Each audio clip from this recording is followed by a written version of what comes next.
प्रधानमंत्री नरेंद्र मोदी ने आज नई दिल्ली स्थित भारत मंडपम में नीति आयोग की 10वीं गवर्निंग काउंसिल की बैठक की अध्यक्षता की। इस बैठक का मुख्य विषय था विकसित राज्य में विकसित भारत @2047। संक्षेप में कहे तो नीति आयोग का पूरा नाम national institution for transforming India है।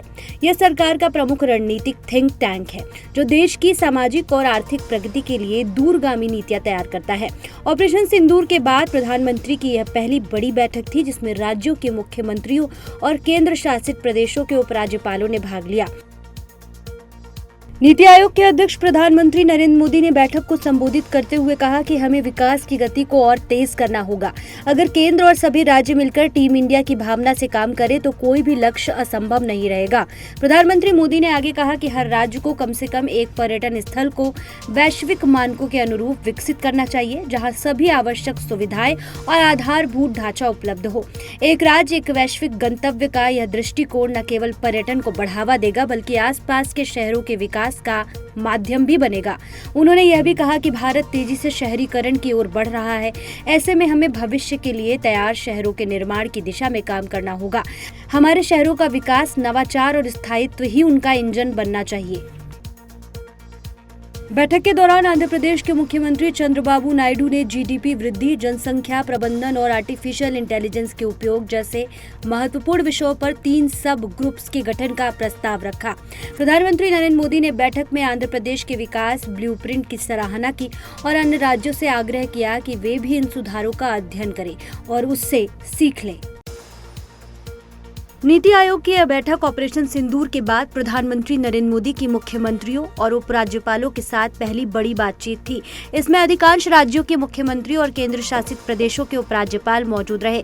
हालांकि 5 राज्यों केंद्र शासित प्रदेशों के मुख्यमंत्री इस बैठक से नदारद रहे, जिसमें बिहार और पश्चिम बंगाल के मुख्यमंत्री शामिल हैं। दक्षिण भारत के 3 राज्यों कर्नाटक, केरल और पुडुचेरी के मुख्यमंत्रियों ने भी व्यक्तिगत रूप से भाग नहीं लिया।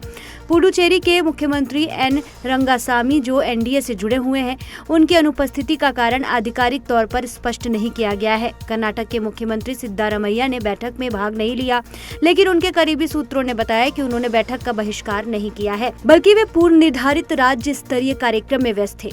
उन्होंने बैठक के लिए अपना वक्तव्य भेजा।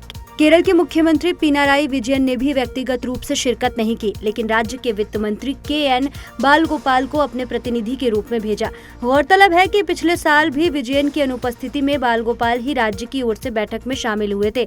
इसके विपरीत आंध्र प्रदेश के मुख्यमंत्री एन. चंद्रबाबू नायडू, तमिलनाडु के ए.एम.के. स्टालिन और तेलंगाना के मुख्यमंत्री ए. रेवंत रेड्डी ने बैठक में सक्रिय भागीदारी दिखाई। जहां एक और अनुपस्थित मुख्यमंत्रियों की ओर से स्पष्टीकरण सामने आ रहे हैं, वहीं पश्चिम बंगाल की मुख्यमंत्री ममता बनर्जी की गैर हाजिरी ने एक नया राजनीतिक विवाद खड़ा कर दिया है। इस पर बीजेपी और कांग्रेस दोनों ने ममता बनर्जी की तीखी आलोचना की है। बीजेपी की राज्यसभा सांसद समीक भट्टाचार्य ने कहा, ममता बनर्जी लगातार दूसरी बार राज्य के हितों की अनदेखी कर रही हैं। बंगाल की आर्थिक स्थिति गंभीर है, बेरोजगारी और प्रवासी मजदूरों की समस्या बढ़ रही है। ऐसे में मुख्यमंत्री को बैठक में शामिल होकर केंद्र के साथ मिलकर समाधान तलाशना चाहिए था।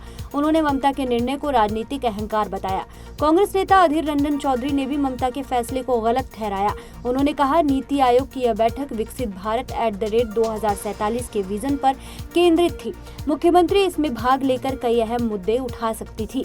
वहीं टीएमसी नेता जयप्रकाश मजूमदार ने ममता बनर्जी के बहिष्कार का बचाव किया।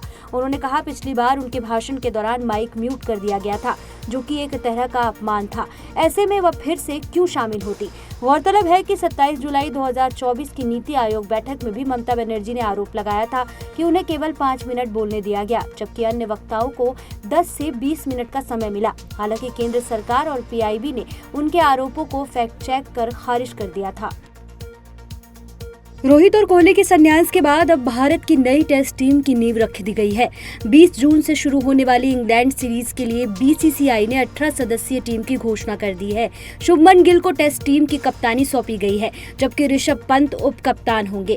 साई सुदर्शन और अर्शदीप सिंह ने पहली बार टेस्ट टीम में जगह बनाई है। वहीं करुण नायर की लंबे अंतराल के बाद वापसी हुई है। वापसी करने वालों में शार्दुल ठाकुर भी शामिल है। मोहम्मद शमी फिटनेस कारणों से टीम में जगह नहीं बना पाए हैं, जबकि श्रेयस अय्यर और सरफराज खान भी इस बार चयन से चूक गए हैं। भारत में मानसून ने इस साल वक्त से पहले ही दस्तक दे दी है। झमाझम बारिश के साथ केरल में मानसून की एंट्री 8 दिन पहले ही हो चुकी है। मौसम विभाग के अनुसार ये पिछले 16 सालों में मानसून का सबसे जल्दी आगमन है। केरल में पिछली बार मानसून 2009 और 2001 में इतनी जल्दी पहुंचा था जब यह 23 मई को राज्य में दाखिल हुआ था।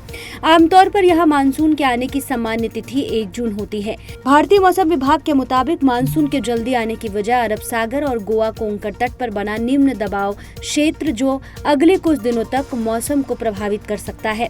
आईएमडी ने अगले 3 दिनों के लिए महाराष्ट्र के कई जिलों में ऑरेंज अलर्ट जारी किया है। इसके तहत भारी बारिश, तेज हवाएं और गरज चमक की चेतावनी दी गई है। इन जिलों के लिए आईएमडी ने ऑरेंज अलर्ट जारी किया है। मुंबई, ठाणे, पालघर, सिंधुदुर्ग, पुणे, सतारा, वहीं रायगढ़ और रत्नागिरी के लिए रेड अलर्ट जारी किया गया है, जहां अत्यधिक वर्षा होने की संभावना है।